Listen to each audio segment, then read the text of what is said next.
Good morning बच्चों। हम लोग मैथमेटिकल टूल्स कर रहे हैं और हम लोग डिफरेंशिएशन, इंटीग्रेशन, बाइनोमियल थ्योरम और अलजेब्राइक इक्वेशंस कर चुके हैं और अब हम लोग वेक्टर्स कर रहे हैं। वेक्टर में ये वेक्टर्स का 5th लेक्चर है और पिछले लेक्चर्स में हम लोगों ने जो लास्ट लेक्चर था 4th लेक्चर, उसमें हमने वेक्टर को रिजॉल्व करना सीखा था। अगर आपको सीक्वेंस में क्लासेस चाहिए बेटा तो आप चैनल पर जाओ और प्लेलिस्ट चेक करो। प्लेलिस्ट में वेक्टर्स के नाम से आपको सारे वेक्टर के क्लासेस मिलेंगे। जितने भी एक्सपेरिमेंट्स में एक्सप्लेन कर रही हूँ, जैसे वर्नियर मैंने सिखाया है तुम लोगों को कि उसकी रीडिंग कैसे लेनी है, पैरेलैक्स रिमूव करना सिखाया है और जितने प्रैक्टिकल से रिलेटेड क्लासेस हैं वो सब आईएससी फिज़िक्स प्रैक्टिकल के प्लेलिस्ट में मिल जाएंगे तुम लोगों को, ठीक है। तो अगर आपको सीक्वेंस में क्लासेस चाहिए तो प्लेलिस्ट में जाओ।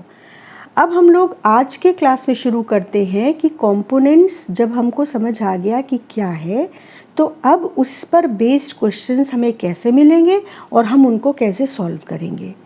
जब कंपोनेंट का बात कर रहे हैं तो पिछली बार हम लोगों ने क्या पढ़ा था वो ज़रा देख लेते हैं।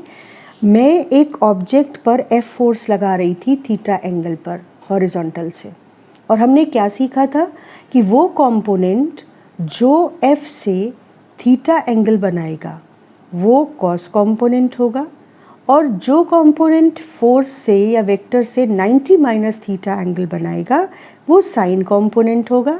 और हम लोग दो म्यूचुअली परपेंडिकुलर डायरेक्शन में किसी वेक्टर का असर देखेंगे, सिर्फ दो म्यूचुअली परपेंडिकुलर डायरेक्शन में, ठीक है।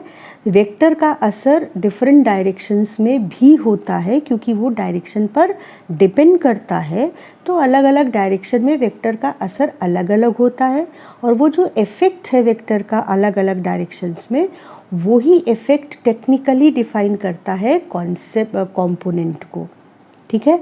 तो कॉस कंपोनेंट और साइन कंपोनेंट जब हमने समझ लिया तो अब एक इम्पॉर्टेंट बात समझते हैं। देखो, अगर तुम मेरे पुल करने के डायरेक्शन को देखो तो या तो मैं अपनी उस थ्रेड को जिससे मैं वो ऑब्जेक्ट पुल कर रही थी हॉरिजॉन्टल रखूँगी, या मैं इसको किसी एंगल थीटा पर रखूँगी और थीटा को मैं बढ़ा सकती हूँ। अगर मैंने हॉरिजॉन्टल रखा तो थीटा मेरे लिए उस वक्त 0 था। फिर जब जैसे जैसे मैंने स्ट्रिंग को, ये जो फोर्स था ये इस तरीके से लगा रही थी और जब हॉरिजॉन्टल था तो थीटा 0 था, डायग्राम में देखते जाओ बेटा। और जब मैं स्ट्रिंग को एंगल पर अप्लाई, फोर्स को स्ट्रिंग के थ्रू एंगल पर अप्लाई कर रही हूँ तो थीटा पर ये फोर्स अप्लाई हो रहा है और ये मैं थीटा चेंज कर सकती हूँ, मैं थीटा को इंक्रीज़ कर सकती हूँ। अब सोचो कि इंक्रीज़ करते करते ये थीटा कितना हो सकता है, 90 तक वेरी कर सकता है ना। अगर मुझे इस ऑब्जेक्ट को राइट साइड में पुल करना है तो मैं थीटा को वेरी करते करते 90 तक ले जा सकती हूँ। तो ज़रा हम ये देखें कि ये जो दोनों कंपोनेंट हैं, कॉस कंपोनेंट और साइन कंपोनेंट, इन पर इस थीटा के वेरिएशन का असर क्या होता है। कॉस कंपोनेंट एक्चुअली अगर आप 0 से 90 के बीच वेरिएशन देखें कॉस का, तो कॉस 0 1 होता है और कॉस 90 0 होता है ना। अगर आप साइन थीटा का वेरिएशन 0 से 90 के बीच देखें तो साइन 0 0 होता है और साइन 90 1 होता है। कॉस का वेरिएशन 0 से 90 के बीच देखो 1 से डिक्रीज़ होकर 0 हो रहा है, यानी थीटा जब बढ़ा रहे हैं तो कॉस थीटा घट रहा है। And when theta is increasing from the value 0 to 90, the sin 0 is 0 and sin 90 is 1. That means sin component is increasing when theta is increasing, right? So if you see it variation in the graph, then cos theta is decreasing between 0 to 90 for theta increasing between 0 to 90, and sin theta is increasing between 0 to 90 for theta increasing between 0 to 90। तो इसका असर component पर क्या पड़ा देखो, कि अगर मैं थीटा इंक्रीज करूं और मैं इस तरीके से जो पुल कर रही थी, मैं 0 एंगल से अपने फोर्स को बड़े एंगल पर लगाऊं, तो कॉस थीटा क्या होगा, कम होता जाएगा, और साइन थीटा क्या होगा, बढ़ता जाएगा। तो कॉस थीटा कम होता जाएगा और साइन थीटा बढ़ता जाएगा, मतलब फोर्स का ज़्यादा असर वर्टिकल डायरेक्शन में पहुंचने लगेगा और कम असर हॉरिजॉन्टल डायरेक्शन में बचने लगेगा। और जब थीटा एग्जैक्टली 90 पर मैं पहुंचा दूंगी, जब मैं पुल को 90 डिग्री पर कर दूंगी, ऐसे यहाँ पर कॉस थीटा मैक्सिमम है क्योंकि थीटा 0 है, तो हॉरिजॉन्टल डायरेक्शन में फोर्स की सारी वैल्यू चीज़ को हॉरिजॉन्टल डायरेक्शन में पुल करने में लग रही है। ध्यान से समझो इस वेरिएशन को, ये तुम्हें कॉन्सेप्चुअल क्वेश्चन में एक विज़न, एक इमेजिनेशन देगा कि जब हम थीटा 0 रखते हैं, यानी अपने फोर्स को ऐसे हॉरिजॉन्टली पूरा अप्लाई करते हैं, तो सारा का सारा फोर्स हॉरिजॉन्टल डायरेक्शन में है देखो, और F साइन 0 यानी वर्टिकल डायरेक्शन में कोई फोर्स नहीं है, सारा फोर्स हॉरिजॉन्टल डायरेक्शन में है। ध्यान से सुनो मेरी बात को। लेकिन जैसे जैसे हम थीटा को वेरी करते हैं, जैसे जैसे थीटा को वेरी करते हैं, फोर्स का वो हिस्सा जो हॉरिजॉन्टल डायरेक्शन में लग रहा है, वो और वो हिस्सा जो वर्टिकल डायरेक्शन में लग रहा है, वो चेंज होता है। ठीक है, जब फोर्स थीटा एंगल पर है तो इसका कुछ पार्ट हॉरिजॉन्टल डायरेक्शन में इफेक्टिव है और कुछ पार्ट वर्टिकल में, और थीटा बढ़ाने पर जो हॉरिजॉन्टल पार्ट है वो धीरे धीरे घटता जाता है और जो वर्टिकल कंपोनेंट है इफेक्टिव वो बढ़ता जाता है।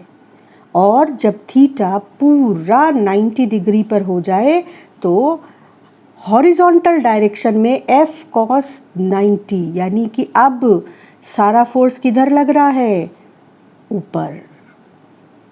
हॉरिजॉन्टल कंपोनेंट क्या हो गया, 0, और वर्टिकल कंपोनेंट क्या हो गया, पूरा फोर्स वर्टिकली अप लगने लगा। देखो पूरा फोर्स वर्टिकली अपवर्ड लगने लगा। कुछ क्लियर हो रही है बात? ये बात कितनी समझ में आई आप मेरे को कमेंट सेक्शन में ज़रूर बताना। तो जो कंपोनेंट का वेरिएशन विथ थीटा है वो जानते हो क्यों इम्पॉर्टेंट है? क्योंकि अगर तुम ध्यान करो कि पिछली बार जब हम लोग पढ़ रहे थे तो हमने इस तरीके से एक ब्लॉक को खींचा था, ब्लॉक पर ग्रेविटी नीचे की ओर फोर्स लगा रही थी, ऐसा था ना बेटा? और क्योंकि मैं एक थीटा एंगल पर फोर्स अप्लाई कर रही थी तो F cos थीटा इस ब्लॉक को इस तरीके से आगे मूव करा रहा था, और जो वर्टिकल कंपोनेंट था वो इस mg को बैलेंस कर रहा था।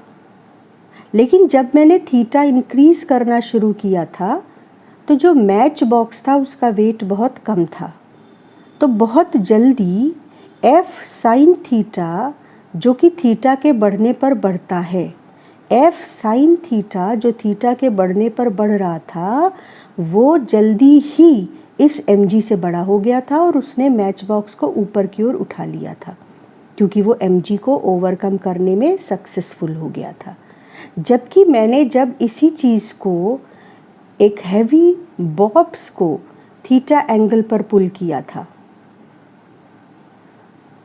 तो मैं थीटा को इंक्रीज कर रही थी, लेकिन F साइन थीटा ऊपर की ओर वो तब तक mg को ओवरकम नहीं कर पाया था जब तक हमने उसको पूरा ऊपर नहीं कर दिया था थ्रेड को, और तब भी मेरे फोर्स, जितना मैंने फोर्स लगाया था, मेरे फोर्स को अगर मैं नहीं बढ़ाऊँ तो मैं इसको ऊपर उठाने में कैपेबल नहीं थी।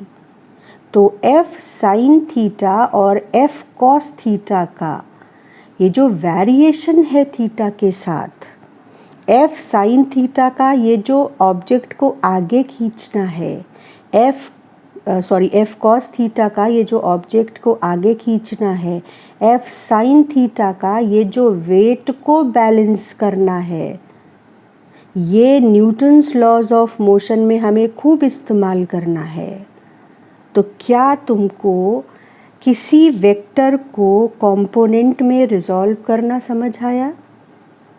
फिर क्या हम ये समझ पाए कि कॉस और साइन दो कंपोनेंट्स होंगे और फिर ये दो कंपोनेंट्स किसी मैकेनिकल सिचुएशन में ये तय करेंगे कि उस ऑब्जेक्ट का बिहेवियर फोर्स के एप्लीकेशन पर क्या होगा, कितने फोर्स एक्ट कर रहे हैं, उन फोर्सेस के कंपोनेंट्स कहाँ कहाँ हैं और कौन कौन से कंपोनेंट एक दूसरे को बैलेंस करके कैंसिल कर रहे हैं, कौन कौन से कंपोनेंट बैलेंस नहीं कर पा रहे हैं।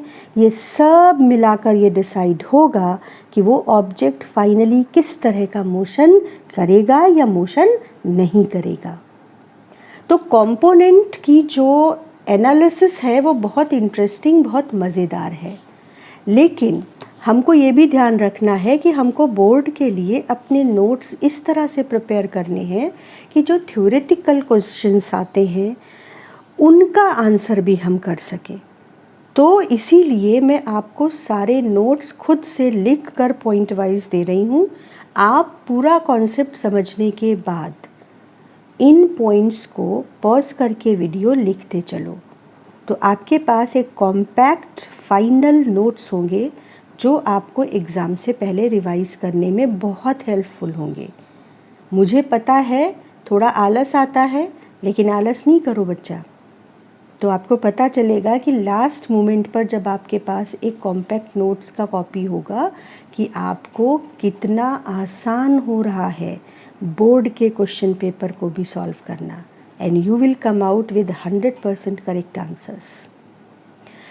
सो लेट वी सी कि कंपोनेंट का एनालिसिस का कॉन्सेप्ट समझ आ गया। अब कंपोनेंट पता चल गए। कैसे पता चले थे कंपोनेंट? कि हमने इस वेक्टर से क्या किया था बेटा, हमने इस वेक्टर से दो डायरेक्शन में, अगर इसे x और y कहें तो परपेंडिकुलर ड्रॉप किए थे, याद है? और ये जो लेंथ मिली थी इसको हमने कहा था x कंपोनेंट या cos कंपोनेंट, और ये जो लेंथ हमको मिली थी उसको कहा था साइन कंपोनेंट या y कंपोनेंट। तो अब ध्यान से देखो, पोजीशन वेक्टर को तो लिखते समय हमने सीखा कि x coordinate into unit vector i cap plus y coordinate into unit vector j cap plus z coordinate into unit vector k cap. अब अगर पोजीशन वेक्टर की जगह जनरल कोई भी वेक्टर ले ले तो हम उस वेक्टर को कैसे लिखेंगे अगर हमें कंपोनेंट पता हो तो हम लिखेंगे उसको cos component into unit vector in that direction. जैसे अगर x डायरेक्शन में cos कंपोनेंट है तो यहाँ पर यूनिट वेक्टर क्या लिख देंगे, i cap plus sign component into unit vector in that direction. जैसे y अगर डायरेक्शन दूसरी है तो साइन कंपोनेंट जो भी आया इनटू j कैप। दो डायमेंशन में इसको सीमित रखकर इसलिए बता रही हूँ कि आप इजीली उसको पहले समझ लो और उसके बाद फिर हम लोग उसको 3 डायमेंशन में भी एक्सटेंड कर देंगे, ठीक है? तो x component into i cap plus y component into j cap.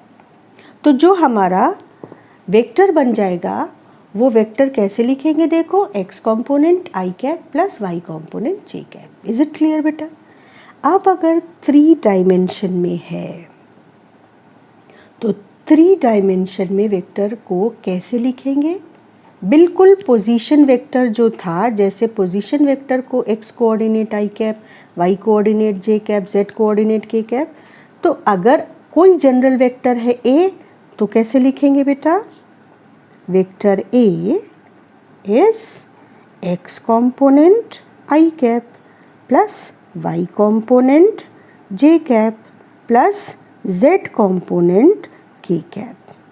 इस तरीके से वेक्टर को लिखेंगे कंपोनेंट्स और यूनिट वेक्टर के टर्म्स में, ठीक। और याद दिला दूं कि x कंपोनेंट को हम लोग projection of vector on x axis भी कहते थे, y कंपोनेंट को projection of vector on y axis भी कहते थे, और z कंपोनेंट को projection of vector on z axis भी कहते हैं, क्योंकि कई बार न्यूमेरिकल में आपको ये टर्म्स मिलेंगे प्रोजेक्शन वाले।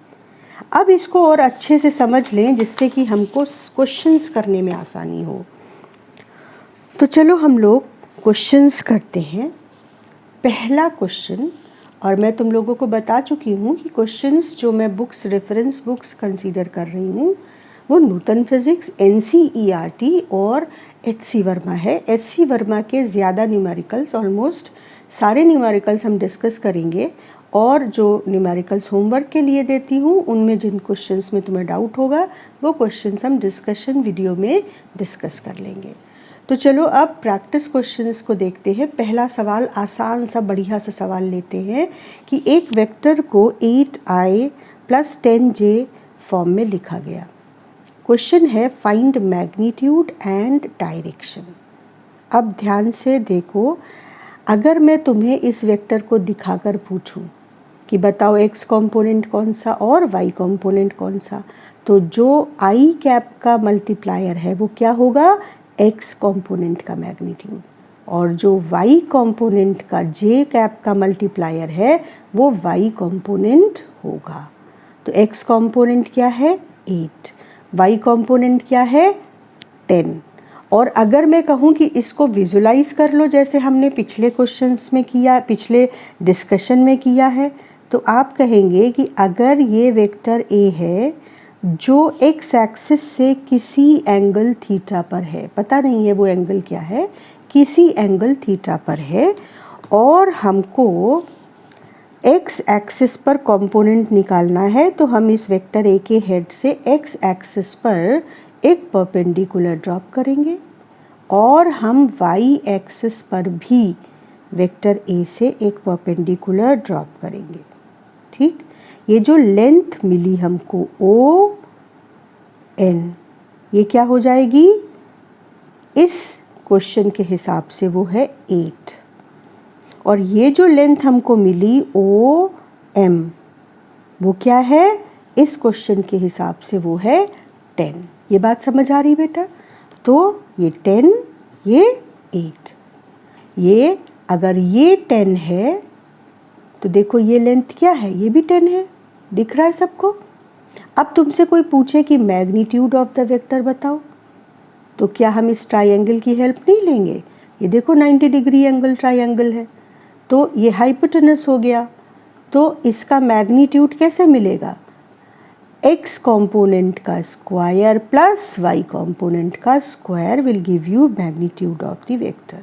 बस यही हमको देखो मिल गया। Magnitude of the vector will B x component square plus y component square. और ये कहाँ से आया? ये इस डिस्कशन से आया, ठीक है। तो a वेक्टर को अगर आपने ऐसे देखा तो तुरंत उसको आप x y z कंपोनेंट के फॉर्म में लिख लो। यहाँ पे z भी ऐड कर लेते हैं, कोई चिंता की बात नहीं। अब यहाँ पर z कंपोनेंट तो है नहीं, तो क्या हम इसको 0 के लिख सकते हैं? हाँ, तो x कंपोनेंट 8, y कंपोनेंट 10 और z कंपोनेंट 0। अब उन्होंने कहा मैग्नीट्यूड एंड डायरेक्शन, तो मैग्नीट्यूड तो दिख गया, √x component square plus y component square, values रखी, और वैल्यूज़ रख के इस √को सॉल्व करके आप फाइनल आंसर डेसिमल्स में निकाल लो। और डायरेक्शन कैसे मिलेगा? देखो, हम वापस ट्रिग्नोमेट्री की शरण में चले गए। tan theta is equal to perpendicular upon base, यानी y component upon x component. तो हर बार हमें ये ट्रायंगल बनाने की ज़रूरत नहीं पड़ेगी, हमने कंक्लूजन ड्रॉ कर लिया कि magnitude of a vector will be under root x component square. यहाँ पे लिख रहे हैं magnitude of any general vector is x component square plus y component square plus z component square. ठीक, और अगर tan थीटा पूछा तो अब ध्यान करो कि थीटा कहाँ से है, थीटा एक्स एक्सिस से है। तो अगर tan थीटा पूछा होगा तो tan theta simply y component upon x component. जहाँ पर 3 डायमेंशन होगा वहाँ पर एंगल कैसे डिस्कस करेंगे, कैसे कैलकुलेट करेंगे, वो हम आगे सीखेंगे, क्योंकि 3 डायमेंशन में पहले मैं आपको एक मॉडल के थ्रू रियलाइज़ कराना चाहूँगी कि 3 डायमेंशन में चीज़ें कैसे दिखती हैं और हम उसको कैसे सोचते, इमेजिन करते, विजुलाइज करते हैं। मज़ा आएगा उस काम में। चलो अगला सवाल देखते हैं। अगला सवाल देखो बेटा, फिर से एक वेक्टर, ठीक है। अब ये वेक्टर क्या है, -5i + 2j। सवाल वही, फाइंड मैग्नीट्यूड एंड डायरेक्शन। तो अब तुम बताओ, x कंपोनेंट तुम्हें दिख रहा है, बोलो। -5, जो भी i कैप के साथ लगा है वो x कंपोनेंट, जो j कैप के साथ लगा है वो y कंपोनेंट। अब अगर इस वेक्टर को मैं कहूँ कि विजुलाइज करो तो फटाफट क्या करो, x और y एक्सिस बना लो। अब देखो तुम, जो x कंपोनेंट है वो निगेटिव x डायरेक्शन में है ना, तो निगेटिव x डायरेक्शन में -5 और पॉजिटिव x डायरेक्शन में +2। ये तो तुम्हें तभी मिलेगा जब वेक्टर इस तरीके से सेकंड क्वाड्रेंट में हो। तो ये वेक्टर कैसा दिखता है देखो, हमने वो भी बना लिया। ये बात समझ आ रही है कि नहीं, कि हम कैसे समझ रहे हैं कि ये वेक्टर किस क्वाड्रेंट में फाइनली ओरिएंटेड है। अब मैग्नीट्यूड तो हमें पता है, फॉर्मूला अब हम कंक्लूड कर चुके हैं, x component square plus y component square, under root decimal में निकल कर आ जाएगा। और tan थीटा वो भी हम पता कर चुके हैं। अगर आप tan थीटा x एक्सिस से निकालेंगे बेटा, ठीक है, तो y component upon x component. अब यहाँ पर जब आप x कंपोनेंट रखेंगे तो देखो निगेटिव साइन आ जाएगा और वो यूं भी आएगा। क्यों? तुम्हें याद है ट्रिग्नोमेट्री में तुमने पढ़ा है कि अगर हम एंगल को एंटी क्लॉकवाइज मेज़र करते हैं ऐसे, तो उसको पॉजिटिव लेते हैं, है ना। अब यहाँ पर हमने देखो ये थीटा जो लिया है ये किधर से लिया है, क्लॉकवाइज घुमा कर लिया है, तो ये वैल्यू को निगेटिव आना ही चाहिए। क्लियर हो रही है बात? चलो फटाफट अगला सवाल देख लेते हैं। ये सिर्फ प्रैक्टिस के लिए है कि कंपोनेंट वेक्टर देखते ही तुमको समझ आने लगे। अब ये देखो, इसमें फटाफट बताओ मुझे कि x कंपोनेंट कितना, -3, y कंपोनेंट कितना, -3, मैग्नीट्यूड याद हो रहा है क्या, अंडर रूट x कंपोनेंट का स्क्वायर प्लस y कंपोनेंट का स्क्वायर। ठीक है, अब ये इसको कैलकुलेट करेंगे तो 3√2 आ गया। आप √2 को 1.414 लिखकर डेसिमल में वैल्यू निकाल सकते हैं। और tan थीटा निकालना है, तो अब यहाँ देखो, जब मैंने देखा कि x कंपोनेंट भी निगेटिव और y कंपोनेंट भी निगेटिव, यानी x कंपोनेंट भी निगेटिव x डायरेक्शन में और y भी निगेटिव x डायरेक्शन में, तो आपका वेक्टर किधर होना चाहिए, थर्ड क्वाड्रेंट में होगा, तभी ये दोनों निगेटिव पॉसिबल है। अब अगर थीटा निकालना है, और थीटा हम नॉर्मली स्टैंडर्ड फॉर्म में x एक्सिस से निकालते हैं, तो फिर से क्या होगा, tan थीटा बराबर y component upon x component. ठीक है, ये क्या है, a y, ये लेंथ क्या है, a y, और ये लेंथ क्या है, a x। तो ये क्या है? Vector a। तो ay/ax यानी -3/-3। अब ये जो आप एंगल ले रहे हो, तो अगर आप देखो तो एक्चुअली आप एंटी क्लॉकवाइज ही घुमा रहे हो। थीटा एंगल x से वेक्टर एंटी क्लॉकवाइज घूमा, तो देखो पॉजिटिव आ गई वैल्यू।